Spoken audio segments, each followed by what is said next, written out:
The sweeping Southern epic, Gone with the Wind, was a blockbuster hit of 1939 and the winner of that year's Academy Award. It was the highest-grossing film for a quarter of a century after it was released and is still considered to a classic example of a cinematic masterpiece. For as much of a whirlwind that Gone with the Wind truly is, its production might have been even more intense. From the never-ending search for Scarlett, the ever-changing management and disgruntled actors, it seems short of a miracle that the film actually happened. Let's look at what really happened while filming Gone with the Wind, and some of the facts will blow your mind. Only a handful of roles could match the promise, allure, and challenge that Scarlett O'Hara presented, drawn from Margaret Mitchell's captivating novel. Scarlett was already a sensation, bold, passionate, flawed, and utterly captivating, a character that actresses would go to great lengths to portray. But who could truly embody this Southern belle, this tempestuous force of nature, on the silver screen? The quest to find the perfect Scarlett wasn't your run-of-the-mill casting call, it was a cinematic event. Producer David O. Selznick recognized the immense importance of this casting choice. The actress selected needed to breathe life into Mitchell's pages, align with the imaginations of the millions who had already encountered Scarlett through the ink and words, and carry a film destined to become one of Hollywood's grandest spectacles. No pressure, right? While it may seem reckless or even bizarre to embark on such a monumental project without a lead actress in place, it speaks volumes about the urgency, fervor, and sheer excitement surrounding Gone with the Wind. The film wasn't just another movie, it was an event, a phenomenon, and Scarlett was at its very heart. Finding the right actress wasn't merely about casting a role, it was about discovering the essence of the character. Amidst a whirlwind of speculation, anticipation, and a touch of chaos, Vivien Leigh, a British actress born under colonial rule in India, emerged as the chosen one to portray the quintessential Southern belle. This decision would go on to earn her an Oscar and etch her name indelibly in cinematic history. It leaves one to ponder whether it was fate or meticulous planning that brought Leigh to this iconic role. Perhaps it was a blend of both. Regardless, the tale of finding Scarlett epitomizes the golden age of Hollywood, a time of grandeur, passion, and an unwavering pursuit of perfection. Clark Gable, with his suave charm and quintessential handsome features, epitomized the quintessential Hollywood leading man. He had carefully crafted a reputation around his ruggedness and unwavering poise, frequently portraying characters that mirrored society's idealized vision of masculinity. In the 1930s, an era that saw the construction of male archetypes emphasizing stoicism over vulnerability, strength over sensitivity, and pride over raw emotion, Gable found himself facing a unique challenge in Gone with the Wind. This poignant moment occurred when he portrayed Rhett Butler, a character he flawlessly brought to life, grappling with the heart-wrenching loss of his daughter. It was a scene that demanded tears and an unveiling of Rhett's seemingly impenetrable facade. For Gable, it posed a dilemma: to cry or not to cry on screen. This decision was not merely about a single scene, but about challenging the larger-than-life image he had meticulously cultivated over the years. Legend has it that Gable and the director, Victor Fleming, engaged in numerous conversations about this pivotal scene. Fleming aimed to persuade Gable to embrace the emotional challenge, emphasizing that true strength lay not in concealing emotions, but in authentically displaying them, especially in moments of profound sorrow. He argued that genuine masculinity wasn't about upholding a stoic facade, but about showcasing authenticity, revealing that even the strongest individuals have moments of vulnerability. Eventually, the scene was filmed, although Gable's tears were subtly implied rather than overtly displayed. It represented a compromise, striking a balance between societal expectations and cinematic authenticity. Nevertheless, this scene remains one of the most emotionally moving moments in the film. Clark Gable's inner turmoil while tackling this single scene mirrored the broader struggles of 1930s Hollywood, where traditional masculinity often clashed with the complexities of human emotion. It provided a glimpse into the evolving definitions of manhood, challenging our own perceptions of strength and vulnerability. Ultimately, Gable's portrayal of Rhett, whether with tears or without, showcases the magic of cinema, the power to transcend stereotypes and touch the very core of our shared humanity. Hattie McDaniel's portrayal of Mammy in Gone with the Wind stands as a significant milestone in cinematic history. It marked her as a trailblazer, breaking racial barriers in Hollywood by becoming the first African-American to win an Academy Award. However, beneath the accolades and the character she brought to life, there lies a rich tapestry of personal histories and cultural ties that deeply connected McDaniel to the Civil War era. Born to former slaves, McDaniel's roots were firmly entrenched in the shadows of the Civil War. Although she never experienced the war's battles firsthand, its stories, sorrows, and scars were passed down to her like cherished heirlooms. These were tales shared at family gatherings, whispered lessons of resilience and perseverance, and stark reminders of a not-so-distant past. These narratives naturally intertwined with McDaniel's own identity, forming a profound and personal connection that she carried with her to the set of Gone with the Wind. Hattie McDaniel's Oscar win in 1940 was a bittersweet moment. While it marked an unprecedented achievement for African Americans in Hollywood, it also brought to the forefront the deep racial divisions that persisted in the industry. The Academy Awards ceremony, held at the Ambassador Hotel, subjected McDaniel to segregation policies that prevented her from sitting with her fellow cast members. However, when she took the stage to accept her award, she did so with grace, acknowledging the significance of the moment not just for herself, but for all African Americans who yearned for recognition and respect. Hattie McDaniel's legacy is multifaceted. She not only paved the way for future generations of black actors, but also ignited conversations about representation, typecasting, and the power dynamics inherent in Hollywood storytelling. Her personal connection to the Civil War era, coupled with her groundbreaking role, elevated her beyond the status of an actor in a film. She became a custodian of history. Today, as we reflect on her contributions, we are reminded of the complexities of interpreting history through the lens of cinema. McDaniel's portrayal of Mammy serves as a testament to the nuances of the past, challenging us to look beyond the surface and delve deep into the stories that shape our collective consciousness. One of the aspects that truly made Gone with the Wind stand out from other movies of its time was its groundbreaking use of color cinematography. The colors in the film were exceptionally vivid and vibrant, setting a new standard in Hollywood. In fact, the film's visual brilliance was so remarkable that it led to the creation of a new category in the Academy Awards to acknowledge this achievement, known as color cinematography. While Technicolor technology had been available for some time, Gone with the Wind marked a pivotal moment in its usage. All 7 Technicolor cameras were employed during the filming of the iconic Burning of Atlanta scene, further demonstrating the film's commitment to pushing the boundaries of cinematic artistry. This ambitious approach not only contributed to the film's visual grandeur, but also earned it recognition and the opportunity to win another Oscar. One unique challenge the crew faced during the production was related to the character of Scarlett O'Hara, particularly the color of her eyes. In Margaret Mitchell's novel, Scarlett's eyes were described as a vivid green. However, the actress chosen to portray Scarlett, Vivian Leigh, had blue eyes. During the 1930s, the film industry did not have the advanced technology we have today, such as digital effects. Consequently, the producers needed to find a solution that would maintain the fidelity to the source material. They were determined not to overlook this significant detail.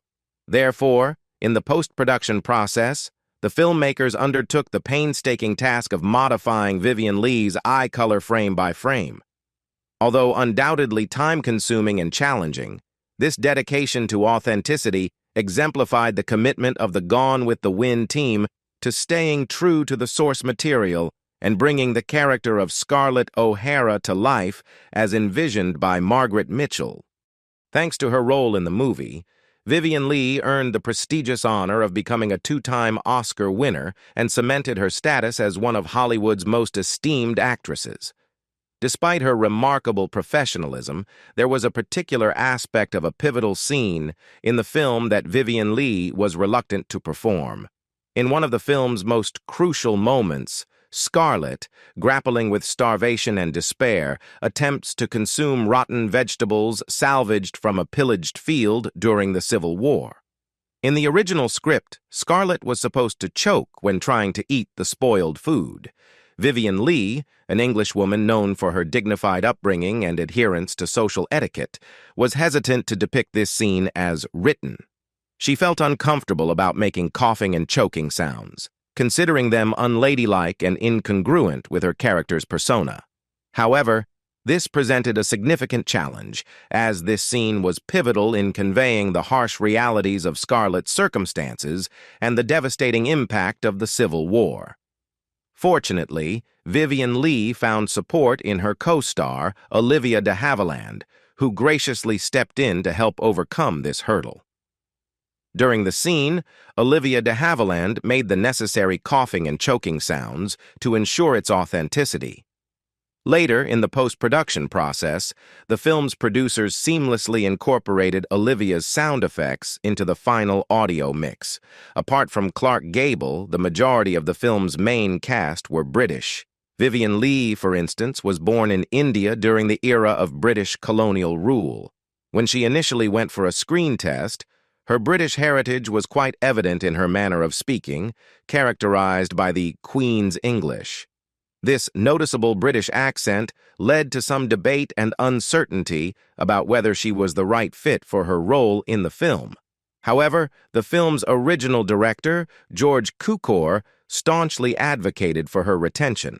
He believed in her talent and felt she was the ideal choice for the character despite her accent.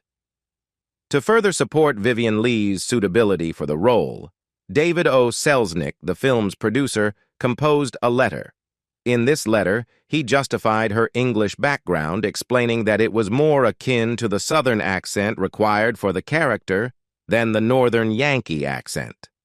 Cary Grant delivered one of the most iconic lines in the history of cinema during a pivotal scene in the film. The scene featured a heated argument between Rhett and Scarlett, with Rhett delivering the legendary line, "Frankly, my dear, I don't give a damn." What many people may not be aware of is that this famous line almost didn't make it into the film. The Hays Code, a set of industry guidelines governing the content of films at the time, raised objections to the line, deeming it inappropriate. David O. Selznick, the film's producer, had to engage in a significant battle to ensure that the line remained in the movie. Interestingly, this wasn't the only instance of the word damn in the film. The word was used earlier during a scene at 12 Oaks when it was directed towards Damn Yankees. So the iconic line was part of a broader discussion about the use of the word within the film. The process of writing the script for Gone with the Wind proved to be a long and grueling endeavor. It was a tumultuous journey, and at times it seemed like a wild roller coaster ride. In fact, the chaotic nature of writing the script even inspired a whole play titled Moonlight and Magnolias, which delved into the challenges faced during this creative process. The script for Gone with the Wind, known as Greenblade, underwent numerous changes and constantly switched hands. To tackle the script's complexities, they even brought in F. Scott Fitzgerald, the renowned author of The Great Gatsby, for assistance. The script-writing duties were eventually assigned to Ben Hecht, who faced an intense workload. He was asked to rewrite the script and then embarked on marathon 20-hour shifts for an entire week to complete the task.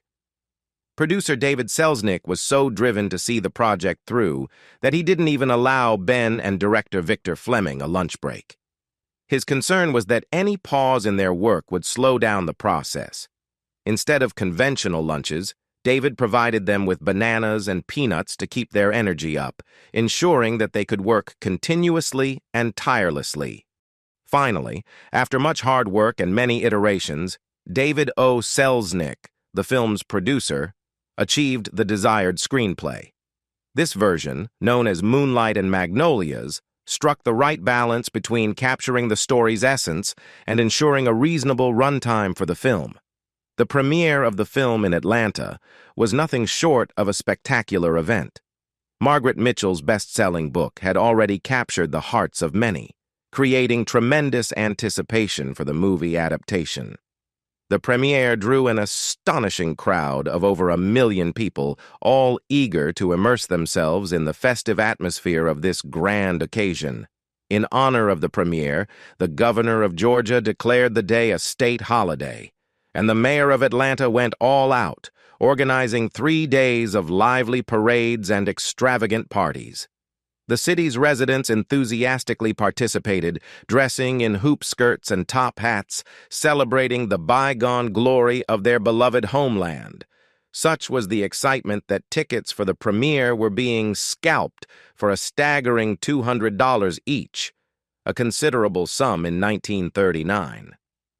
The guest list was nothing short of impressive, with prominent figures like the Vanderbilts, the Rockefellers, the Astors, J.P. Morgan, and all the governors from the former Confederate states in attendance. Vivien Leigh won her first Oscar for Best Actress for her outstanding portrayal of Scarlett O'Hara in the film. It was widely publicized that she and her character shared the same genealogy, which might sound too good to be true. However, the truth is a bit more nuanced. While it was indeed mentioned in magazines that the actress and her character shared the same heritage, this was largely a publicity move. Scarlett is depicted as having French and Irish ancestry, which was emphasized to create a connection between Vivien Leigh and the character. The reality is that Vivien Leigh is indeed Irish, like her character, but she hails from Scotland, not France. 10 years after the film's release, author Margaret Mitchell met a tragic end. On August 11, 1949, Mitchell and her husband attended a movie together. While preparing to cross the street, a car suddenly appeared. Mitchell's husband stepped back, but she moved forward and was struck by the car. Unfortunately, she never regained consciousness and passed away 5 days later at the age of 48. Regrettably, Mitchell never had the opportunity to publish another book during her lifetime. In recent years, the daughter of the off-duty cab driver who was involved in the accident that struck Mitchell has shared her own perspective on the events of that fateful night. She asserts that her father was not under the influence of alcohol or driving recklessly, but rather the victim of a concealed and deliberate act of harm. Actress Olivia de Havilland, known for her role as Melanie in Gone with the Wind, managed to outlive the other leading cast members of the film. She was born in Tokyo to British parents during World War I, and like her co-star Vivien Leigh, Olivia also won the Oscar for Best Actress twice during her career.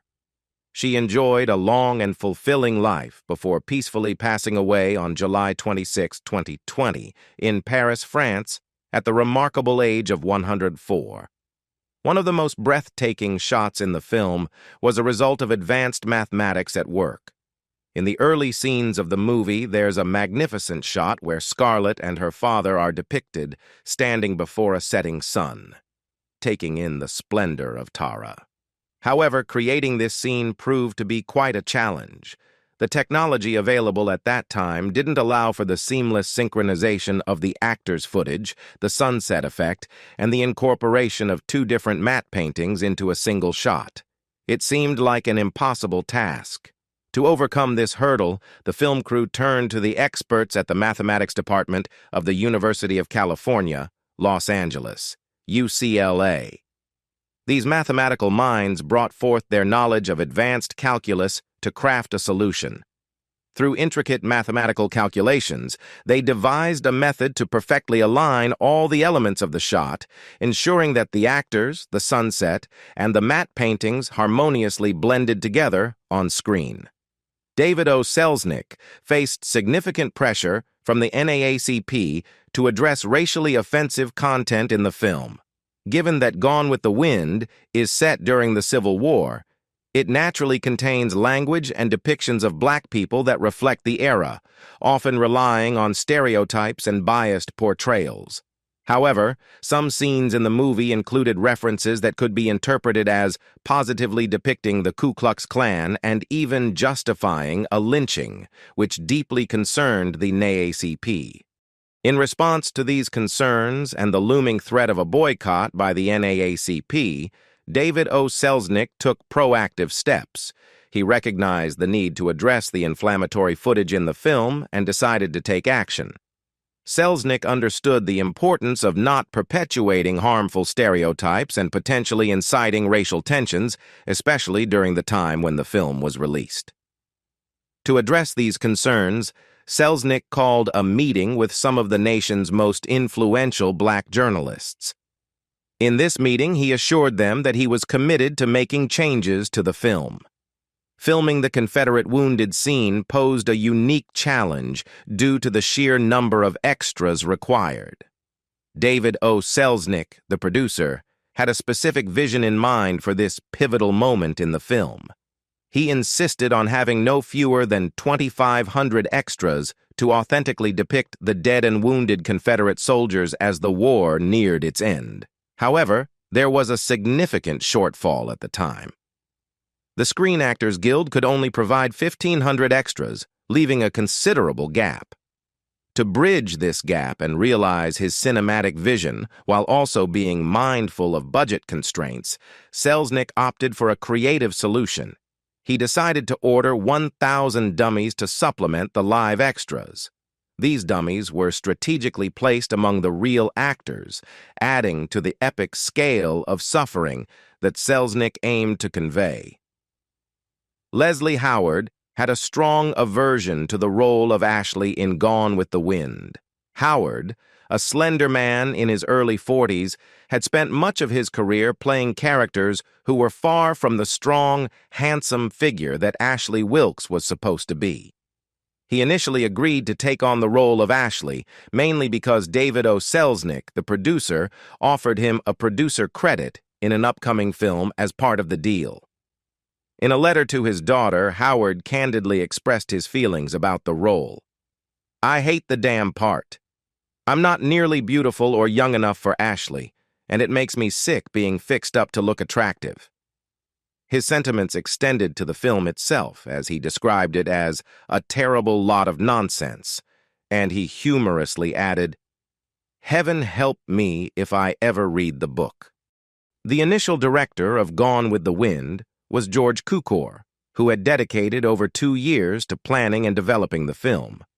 Officially, he parted ways with the project due to disagreements with producer Selznick regarding the pace of filming and the cost associated with Cukor's commitment to authenticity and detail. However, there were intriguing rumors surrounding his departure, which added a layer of complexity. Speculations suggested that Cukor, who was openly gay during an era when it was less accepted, may have clashed with Gable. Some sources insinuated that Gable didn't want to collaborate with a homosexual director, while others claimed that Gable himself had engaged in certain activities in his youth and wished to keep that part of his past hidden. Additionally, there was a notion that Gable, being known for his roles in more traditional man's films, may have felt that working with Cukor, who had a reputation for directing women's films, would divert the spotlight from him. In the end, the film went through a total of 3 directors. When George Cukor left the production just 18 days into shooting, he was succeeded by Victor Fleming, who had been concurrently directing another timeless classic, The Wizard of Oz. However, as production continued, Fleming reportedly experienced a nervous breakdown, which some speculate might have been staged. He even made a dramatic gesture of threatening to drive his car off a cliff. This led to Fleming taking a much-needed break for a few weeks to recover from exhaustion. During his absence, Sam Wood temporarily assumed the director's role until Fleming returned. The final film that audiences saw was the outcome of George Cukor's 18 days of filming, combined with Victor Fleming's 93 days of work and Sam Wood's contribution of 24 days.